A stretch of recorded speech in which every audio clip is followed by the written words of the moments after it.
for blood, which is quite obvious to many, very obvious. And the tactics they use to control, it has nothing to do with peace. But I want to remain positive and say that more and more people who had believed everything he was telling them, more and more of them are waking up and slowly realizing that if they want to see a Kenya that they desire, to live up to, this man is not it. This man will not take us to where we need to go. He wants to take us backwards. He's not trying to take us forward. He's trying to take us backwards. And he's only thinking about him and his clique of friends and his merry band of thieves. They're just looting. They're looting and they're looting and they're looting. They have nothing to account for. How long will they keep pointing at Uhuru Kenyatta? How long? When do we start holding him accountable for things that he has said he will do and he has not done? And even as they take more and borrow more money from the Bretton Woods institutions, wakiendelea kukopa hapa na kule, promising not only our future but our children's future and our grandchildren's future. That's how much of a debt we are in. Our debt has gone on to basically the third generation. He has basically sold us to economic slavery, basically. And he's a failure. It's ridiculous that he did a performance review of his PS. Yet for him, he has failed miserably. It's the pot calling the kettle black. And making promises that clearly he knows he cannot live up to. He can't even be ashamed. And na hiyo ya kusema tu kweli, that has been his slogan from way back in the 90s. I saw an old news clip of him saying ati kweli usemwe. This man he has no relationship to the truth. Zero relationship. In fact, hata nadhani anaweza gonjeka akijaribu kusema ukweli. He's more at peace with lies. We are not foolish. We're not ignorant. We can see through his nonsense. We can see through his lies. Yeah, that's mostly what I wanted to say.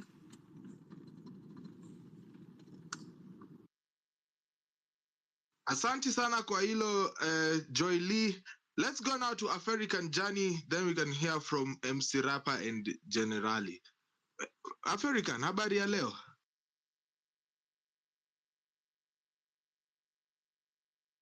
Unmute your mic, African, if you can hear me.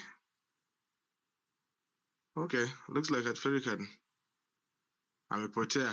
General China, talk to me. Yes, thank you very much, Peter, for the chance.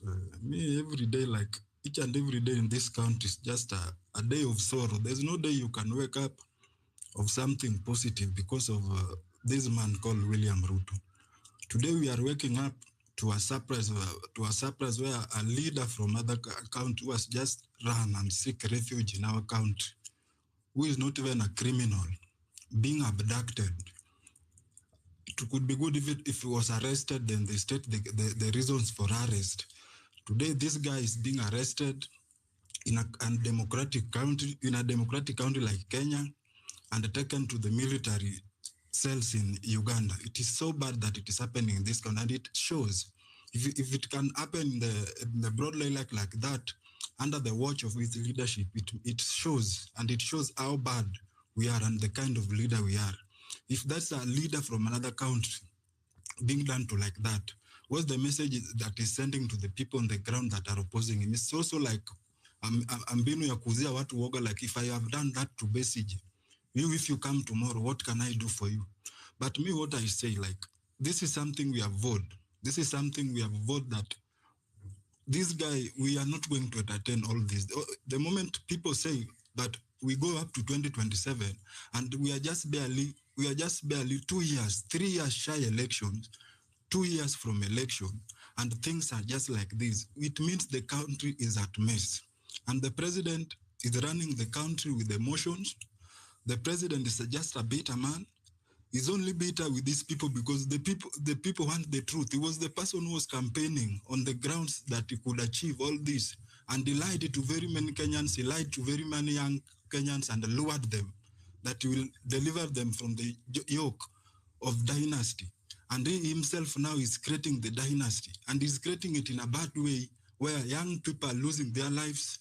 People are being abducted left and center. Women are being killed left and center under his watch. Then he tells us now that he has tendered a certain amount of money to do this. It's like when Kindiki was telling us that because now he has joined the seat of the deputy president, now he will be able to do away with the issues of abduction. While himself, he was standing in the cabinet post of Interior Secretary that watched over thousands of Kenyans being tortured, being arrested illegally, and being detained illegally. So you wonder which country are we in. So one thing I always hint and I always say, I will stand among the people who will be going out there to fight for their rights, because the level that it has put me, the level the county has put me, the level this guy has put me, I don't have a chance. We don't have to give him a chance. We are suffering. We are suffering. We are being overtaxed. Someone is taxing you money that is building for you a house. That house itself, you can't afford it when even if they leave you in an open ground without even being taxed. The taxation is in continuing each and every time. The only thing the government can do to you is to lie to you every time. It is just government that is made of lies. And they are even investing money that should be used to run important things like health are being used to pay few people to praise them that there's a work they are doing here. So I'm saying tomorrow, for the people for you, it is just on personal. I say, revolution, you don't look for someone at Peter amesema aje. It will be amongst yourself. When we're like, tomorrow I'm going there, and I'm going there to bring a change in this country. The reason I want to bring this change in this country, because I'm tired. I'm tired of this country, the way things are run. I cannot go to the hospital right now and I get a proper health. I get good health, quality health. And someone tells me that he's introducing a universal health that covers all Kenyans. And all of this is just shit. It has never worked. Even the NHIF, the recent one, was not working. He has brought another one now full of mess, which is not working at all. Someone is eager to tell you that just go home and work on SHA, work on registering on SHA, then you come back, then we start the treatment. You go outside there desperate, then when you come back, it tells you again that the system is not working. You have to make a down payment. And this is something you have been contributing in your entire life. It is so painful. It's like this guy is just seeing us like animals, and we have to prove to him. And I always say here, every time and then, this is not a guy to engage in the table. When at the aim of the demonstrations of the June 25, during that Genz demonstration, he called an X meeting, just coming there to read people's mind and select few people he could buy and the few who are adamant that he could abduct and kill. It is so unfortunate. So I'm urging each and everyone, this is not a government to support. In fact, if you stand amongst us here supporting this government, it means you are the greatest mess, and you are the part of the greatest mess that is affecting this country. And when the time of tribulation comes, also you will also have to face the consequences. You will face them directly or indirectly, because even the Lord God of mercy will punish you for being ignorant and standing with the oppressor. So I'm saying, and I always say, no man can pickpocket a naked man. A naked man will never be pickpocketed. So it is time, and the time is now. Tomorrow we make a decision that you make by yourself, that I'm leaving my house. I'm going to fight for this thing.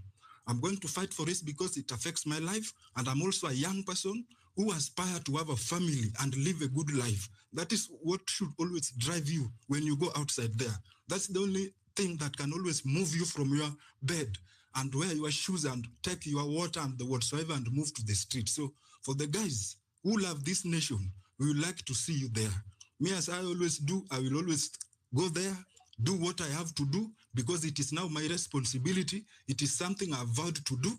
And I always say, I better die in the streets rather than dying in the house with depression, Depression will kill you for more than 2 weeks. Then at long last, you will hang yourself. And a person who has hanged himself and a person who has died a normal death is buried differently. I better be buried a decent death. Someone who was there in the street fighting for something worth, and even God will have mercy on me. Thank you.